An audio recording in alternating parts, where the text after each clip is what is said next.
Which skateboarding tricks should be illegal?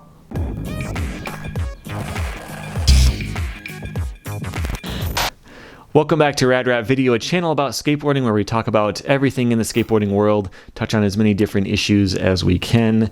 Got a handful of questions for you today. This first two are from Patrice. First one is it possible to do a kickflip backflip?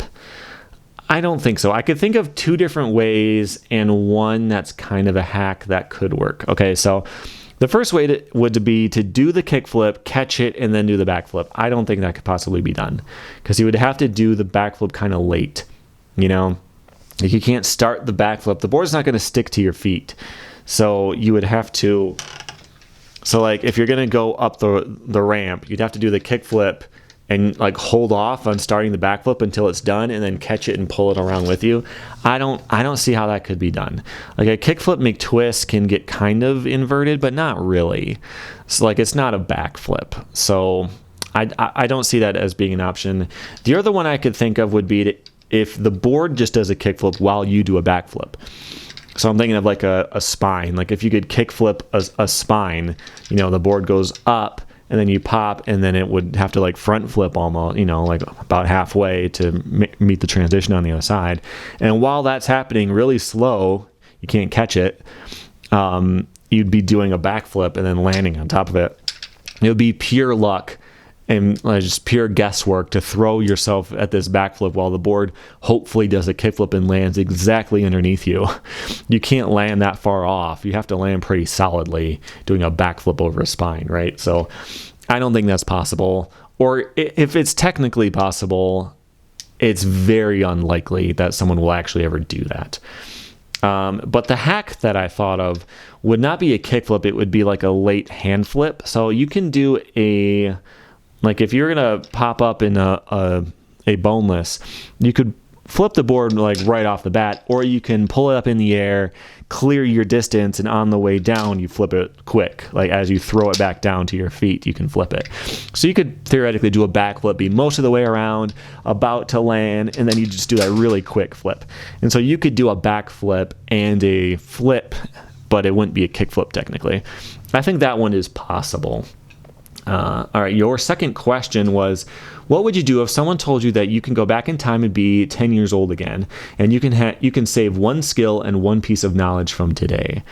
So let's say I will do it because he said that you could. So I'm going to do this. This is 1998 is when I was 10 years old. So one skill and one piece of knowledge. One skill would be web development because that's what I do for work right now. If I was as good as I am now in 1998, it is weird to consider. Like I would be the best in the world at things that don't exist yet. So of course I'd be the best because there's no one else who knows how to do it. But a lot of the principles from it, like I feel like I could make some pretty good sites. Like I could have a good after school gig making sites. It's 1998, you know, like a lot of major companies don't have their own sites yet. I'd be 10 years old, but I could do everything like in the town or something like that. Like I feel like I can make some money doing that. And making money would tie into part 2 of this. So the second part was one piece of knowledge. So Pokemon cards came out in 1998 or 99. So it would be the next year I could save up a little bit for my web development 10-year-old job and buy and save sealed stuff. But I also know a lot about, I guess I'm picking one thing, so I would have to choose. But I know a lot about comic books and coins and stuff like that. Coins probably wouldn't have changed that much. But comic books, like which comics that are just kind of old and cheap in the 90s are worth a lot right now, and try to do that kind of stuff and knowing about stocks and all that. But I think if I had to pick one thing, it would be knowing about Bitcoin. Because I've got a story for you, and it's very sad.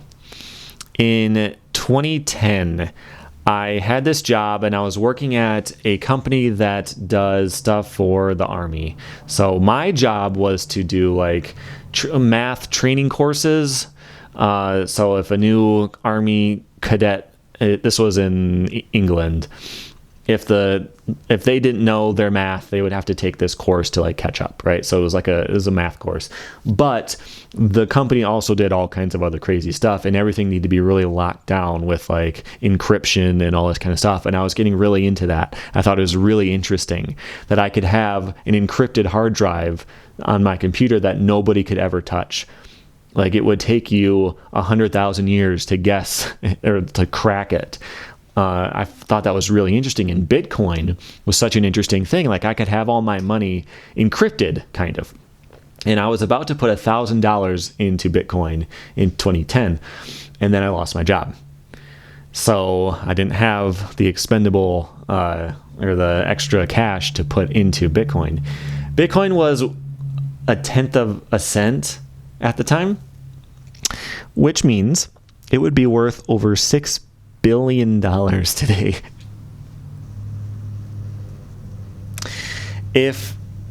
That's if I had kept it, or not today. That was at its peak last year, I think.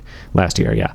But like, who knows? If I had done it, I might have, when I bought this house or when I moved or whatever, I might have sold it a lot earlier.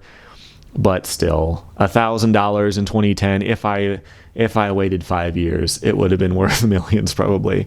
That was difficult. What I ended up doing is I lost that job, and I eventually got a different one, kind of got on top of stuff again, had some more money, and I was going to invest $1,000, and I bought a bunch of silver. Silver was $29 an ounce. It had just dropped from...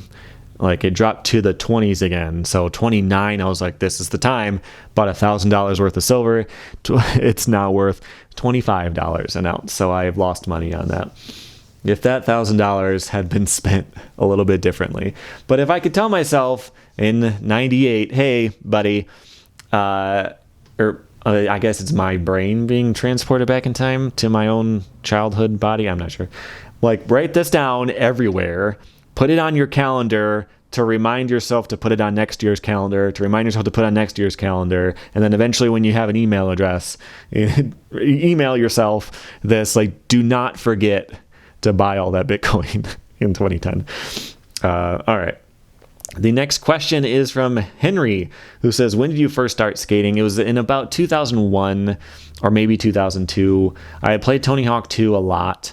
Loved it. I thought it was incredible. I had such a fun time with it. I really loved the ending videos that you would unlock.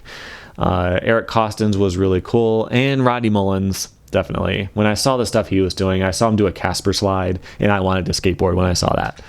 I thought that was so cool, because that's not in the game. You know, like, there's all this other stuff. There's all this cool stuff in the game that you can do, but it's more than that. You can do a manual with the board upside down if you want to. No one's going to stop you. And I thought that was so cool. And so I got a skateboard after playing that game. And I'm not sure exactly when it was. I don't know if the game was brand new. I think I bought Tony Hawk 3 brand new. So, like, I'm not sure what the exact timeline is. 2001-ish, though, I'll say. All right, next question is from Trevor, who says, I was watching Pretending I'm a Superman, the Tony Hawk video game story. There's a part where Tony is talking about how he was almost involved with Thrasher Skate and Destroy, which, as you mentioned, is a sim and not arcadey like THPS. My question is, do you think if Tony's name was on Thrasher rather than doing Pro Skater, do you think the game would have the same impact that it had on skateboarding as Tony Hawk's Pro Skater? We'd love to hear your thoughts. All right, so... if Tony Hawk had gotten involved with Thrasher Skate and Destroy, they probably would have drawn some more investment money, and the game probably could have turned out better. I really liked Thrasher, but it is very complicated. Like, if you want to do a nollie big spin flip, let's say, don't quote me on the exact button combination, it's been a while, but you have to hit R1 and L1. One changes the direction of the spin, and one switches to the nose. You have to hit, I think it's down left, because you dial in the trick before you're in the air. So you're going to be slightly turning left as you do this. And then you hit, I think, triangle for a flip and circle for spin. And then you let go of all of them at the same time to do the trick. I liked it at the time. You know, there was no skate yet where we had a better system for like sim type stuff. I liked it because it made every trick feel differently, because you'd start to turn like right as you did it. And when you got good, you could dial it in that trick super quickly so that it didn't affect where your skater was going that much. And like, it was a fun game. Very difficult, not as approachable for gamers who don't know about skateboarding. So even with more money, with Tony Hawk behind it and everything, it might have had some more sales, but it wouldn't have become what Tony Hawk's Pro Skater became. It wouldn't have introduced that many people to skateboarding. It wouldn't have been as fun for most people. You know, like as much as I enjoyed Thrasher, if I'm going to go back and play a PlayStation 1 skateboarding game, I'm usually grabbing a Tony Hawk game, you know? So I think it would have been catastrophic to our history. You know, like I just mentioned, I started skateboarding because of Tony Hawk 2. Would I have started skateboarding because of a video I unlocked in Thrasher? Maybe. Would I have bought Thrasher? It would have been called Tony Hawk something, right? But would I have bought the Tony Hawk version of Thrasher and started skateboarding because of it? I don't think so. And a lot of other people were the same way, where they started because of the games. So I'm glad it all worked out the way that it did. Okay, this is the last question from Axel, who says, what do you think about the thought of illegal tricks? I personally have a rough idea in my head of tricks I wouldn't do because I don't like them on an aesthetic level. For example, 360 shove-its, wheelie grinds, body varials, etc. However, I would never try to tell anyone else what trick they should or shouldn't do. I still consider some tricks illegal, quote unquote, but it usually just makes a stylish skater to do the trick good, for my opinion, to sway a little bit. For example, Max Palmer's backside wheelie grind in the hit video. Wondering on what your thoughts on illegal tricks are.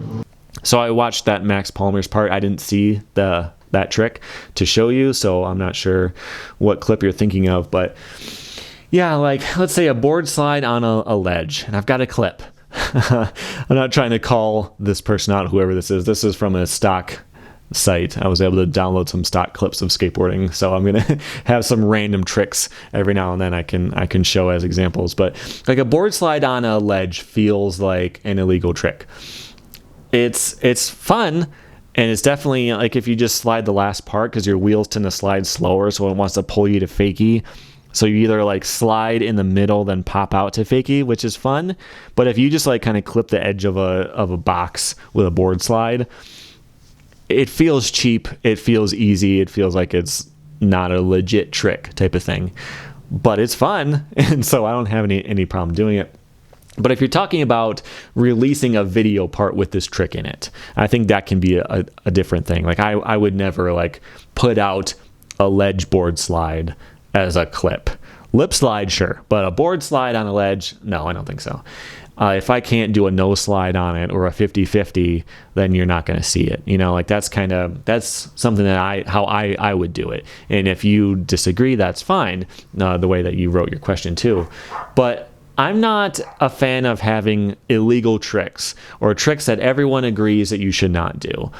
I'm a fan of the idea of not having ugly tricks, though. The Barracks, speaking of doing a wheelie grind, they did a contest. This was about a month and a half ago, probably, when this goes up, where they are like coming up with tricks and like, can somebody do this for us? And it was a 360 flip front side wheelie grind. And so there are people competing and like sending in their clips of them doing the trick and how it would look. And for the most part, it looks really weird. But there was someone who did it in transition. And so he goes up the quarter pipe, does the tray, and he kind of like, you know, dips the tail way down in that, and then he pulls it back in. And it looked pretty cool. And so like, that means, in my mind, that you could use that clip as long as it looks good, as long as it's obviously not an accident. As long as you intended to do this trick and you made it look good, then you can use it and you should use it. And that can change people's minds on stuff. So like having tricks that are hard to make look good, that doesn't mean that nobody can do it. And that doesn't mean that you shouldn't try.